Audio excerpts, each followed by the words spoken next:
Elon Musk आज दुनिया के सबसे अमीर आदमी हैं। वो अपनी फील्ड के लेजेंड हैं, लेकिन क्या आपने कभी इलॉन मस्क की सफलता के पीछे के संघर्ष को जानने की कोशिश की है? क्या आपको पता है कि इलॉन मस्क अपनी फैक्ट्रीज में ही सो जाया करते थे ताकि वो अपने प्रोडक्शन को और अच्छे से मैनेज कर सके? जहां एक आदमी हफ्ते में सिर्फ 40 घंटे काम करता है, वहीं मस्क ने अपनी कंपनी में हफ्ते के 90 घंटे काम किया है। और इस डेडिकेशन और सेल्फ डिसिप्लिन का रिजल्ट आज हम सबके सामने है। लोगों की सक्सेस के पीछे वैसे तो कई सारे फैक्टर्स होते हैं, लेकिन इनमें सबसे महत्वपूर्ण है सेल्फ डिसिप्लिन। इलॉन मस्क के जैसे ही इस दुनिया में और भी कई लोग ऐसे हैं जिन्होंने सेल्फ डिसिप्लिन को फॉलो करके वो कर दिखाया जिसे हम इम्पॉसिबल समझते हैं। सेल्फ डिसिप्लिन यानी कि खुद के ऊपर शासन। सेल्फ डिसिप्लिन का मतलब है कि भले ही आपका मन और शरीर कोई काम करने को कहे, मगर आप वही करते हैं जो आपको आपके लक्ष्य की ओर ले जाता है। सेल्फ डिसिप्लिन एक ऐसी क्वालिटी है जिसके दम पर आप कुछ भी अचीव कर सकते हैं। स्वामी विवेकानंद कहते हैं कि सेल्फ डिसिप्लिन यानी कि आत्म अनुशासन को फॉलो करने से आप अपने मन को अपने कंट्रोल में कर लेते हैं और इस शरीर रूपी मशीन से आप जो चाहें वो काम कर सकते हैं। सेल्फ डिसिप्लिन एक प्रैक्टिस है और जरूरी नहीं है कि प्रैक्टिस हर दिन परफेक्ट ही हो।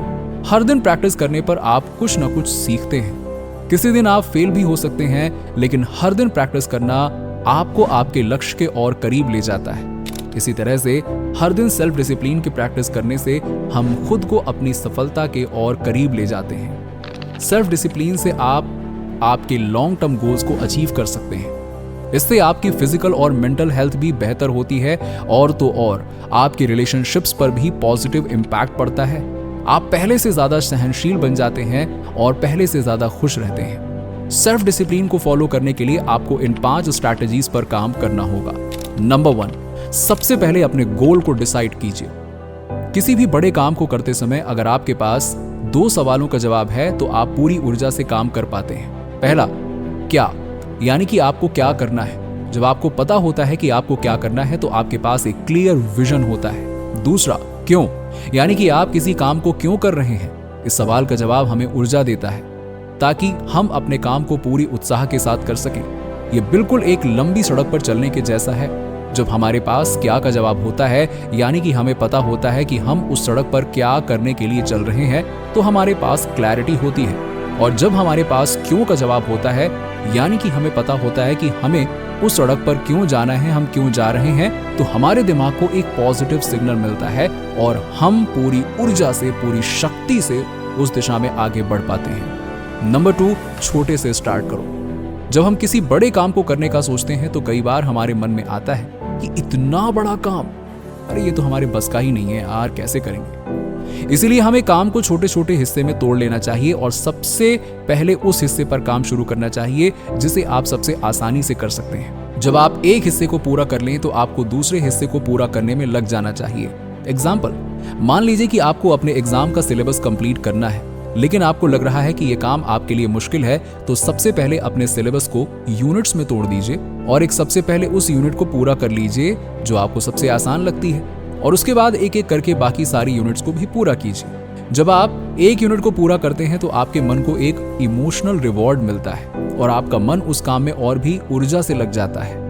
नंबर 3, अपने आउटकम को विजुलाइज करें।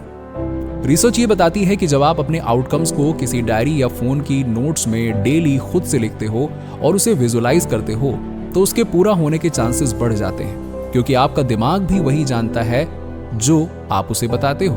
और जब आप किसी चीज को बार बार विजुलाइज करते हो तो आपका दिमाग उसे सच मानने लगता है। इसीलिए अपने आउटकम को विजुलाइज करो, इससे आपके एटीट्यूड में चेंज आएगा और आप पूरी शक्ति से उस काम में लग जाओगे। इसके साथ ही आपको डिस्ट्रैक्शन से बचना होगा। आपको उन सभी चीजों से खुद को दूर करना होगा जो आपको डिस्ट्रैक्ट कर सकती हैं। जैसे अगर आप किताबें ज्यादा पढ़ना चाहते हो तो आपको रील्स देखना बिल्कुल बंद करना होगा और इसी समय को किताबें पढ़ने में इन्वेस्ट करें। Number 4, track your progress. अगर तुम ये नहीं जानते हो कि तुमने कितनी प्रोग्रेस कर ली है तो तुम्हारे लिए प्रोग्रेस करना और भी मुश्किल हो जाएगा। इसीलिए मेजरेबल गोल्स बनाओ। कहने का मतलब है कि मान लो तुम्हारा गोल एक किताब पढ़ना है तो डिसाइड करो कि हर दिन तुम कितने पेज पढ़ोगे। इस तरह तुम अपनी प्रोग्रेस को ट्रैक कर पाओगे और तुम्हारे दिमाग को एक पॉजिटिव रिवॉर्ड सिग्नल भी मिलता रहेगा। नंबर 5, फेलियर को एक्सेप्ट करो। ऐसा नहीं है कि जो लोग सेल्फ डिसिप्लिन होते हैं वो इस प्रैक्टिस में फेल नहीं होते हैं। उनकी लाइफ में भी ऐसे दिन आते हैं जब वो इस प्रैक्टिस को फॉलो नहीं कर पाते हैं। अंतर बस ये है कि वो लोग फेल होने के बाद इसका रिग्रेट नहीं करते हैं, बल्कि अगले दिन से फिर से पूरी ऊर्जा से अपने काम में लग जाते हैं, अपने काम को जीते हैं। यही चीज तुम्हें भी फॉलो करनी है। जब भी ये प्रैक्टिस टूटे तो रिग्रेट ना करो, नहीं तो अगला दिन भी खराब हो जाएगा, बल्कि अगले दिन से फिर से पूरी ऊर्जा से अपने काम में जीत जाओ। इसी के साथ ही आपको अपनी केयर भी करनी होगी। अगर आप खुद की हेल्थ की कीमत पर कोई किसी गोल को अचीव करने का सोच रहे हो तो आप गलत कर रहे हो। खुद की केयर करना सेल्फ डिसिप्लिन का पार्ट है, इसीलिए आपको दिन भर के रूटीन में ब्रेक लेते रहना चाहिए और अपनी हेल्थ, फैमिली और रिलेशनशिप के लिए भी टाइम निकालना चाहिए। चलिए अब मैं आपको इसकी समरी बताता हूँ। सेल्फ डिसिप्लिन एक ऐसी आदत है जिसके दम पर आप कुछ भी हासिल कर सकते हैं। इसके लिए आपको 5 स्टेप्स फॉलो करने होंगे। पहला, अपने गोल को डिसाइड करो। अपने लिए क्या और क्यों के जवाब का पता करो। इससे तुम पूरी ऊर्जा से अपने गोल की तरफ बढ़ पाओगे। नंबर 2, छोटे से स्टार्ट करो। बड़े गोल को अचीव करना कई बार मुश्किल लग सकता है, इसीलिए अपने गोल को छोटे छोटे स्टेप्स में ब्रेक करो और एक एक करके उन्हें अचीव करो। नंबर 3, अपने आउटकम्स को विजुअलाइज करो।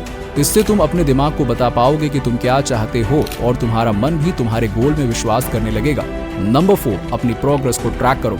इससे तुम्हारे दिमाग को एक पॉजिटिव रिवॉर्ड सिग्नल मिलता रहेगा और तुम लगातार अपने लक्ष्य की ओर बढ़ पाओगे। नंबर 5, फेलियर को एक्सेप्ट करो। अगर किसी दिन टीम अपनी सेल्फ डिसिप्लिन की प्रैक्टिस करने में फेल हो जाती है तो रिग्रेट ना करो, बल्कि अगले दिन फिर से पूरी ऊर्जा से अपने काम में लग जाओ। सेल्फ डिसिप्लिन का मतलब कभी भी फेल ना होना नहीं है, बल्कि इसका मतलब है प्रयास करना, फेल होना और फिर से प्रयास करना। इसीलिए अभी अपने गोल को डिसाइड करो और इन सारे स्टेप्स को फॉलो करो और अपने लक्ष्य की ओर बढ़ जाओ।